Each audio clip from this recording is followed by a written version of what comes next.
do you become like the master of your health when it comes to herbs? Like, how do you know where to start? Because there's so many herbs out there. And when I look at the different herbs, I just go, okay, well, this looks like it could help 25 things. How do I know it's going to align with me? Mm-hmm. Yeah. I mean, the biggest thing I think is like, I always say is like wisdom is a combo of knowledge and intuition and experience. And so you kind of going to use, when I think about like being the master of our health and learning about herbs and knowing how to use them, that's like a wisdom thing, right? You can have all the knowledge, you can memorize an encyclopedia about herbs, but if you don't have the intuition behind it, you don't have the knowledge of how it works with your body, you don't have the knowledge of your own body, how sensitive it is, you're not going to be able to apply it. And vice versa.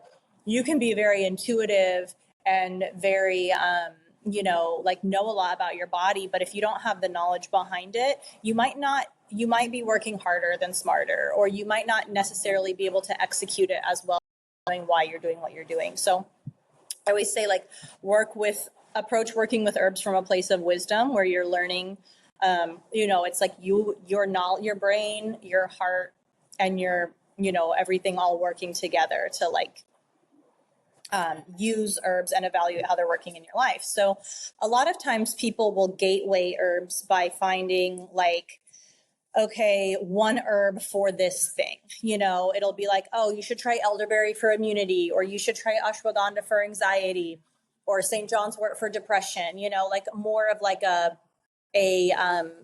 cliche recommendation for an herb.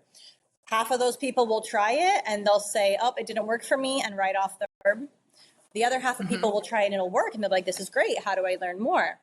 But herbs are very specific in terms of how they work with individuals. And so every single herb has an energetic signature. And you see this repeated in like TCM, you see it in Ayurveda with the doshas, like different ways that different cultures and societies work with herbs always kind of come back to the same idea of energetic imprints of herbs, where an herb will be hot or cold. It will be moist or dry. It might be neutral. It can be something that we call tonic or astringent, where it like tightens, like that feeling of black tea when you oversteep black tea and drink it, how it feels on your tongue. That's tonic, that's astringent.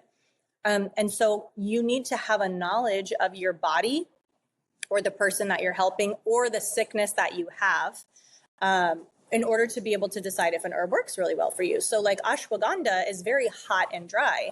So for people who run naturally very cold and are very, very cold, easily chilled, more anxious, TCM will say yang deficiency, the Ayurvedic dosha will say vata type, ashwagandha can be great. And traditionally it's prepared in a lot of fats. So that way that kind of helps add some like moisture in. That's why you see like ashwagandha in drinks and ghee and stuff like that. And so those people are going to love ashwagandha.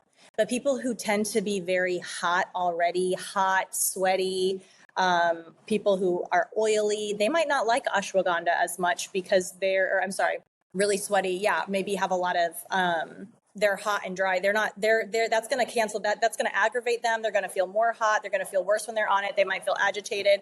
That's not going to be the right herb for them. They're going to want to find something that's more cooling, which thankfully most herbs that are for those people, most herbs actually for anxiety actually are more cooling in nature. So ashwagandha can come in handy for people who tend to be more cold. But things like that is kind of like learning that and then figuring out to apply it to yourself in that way.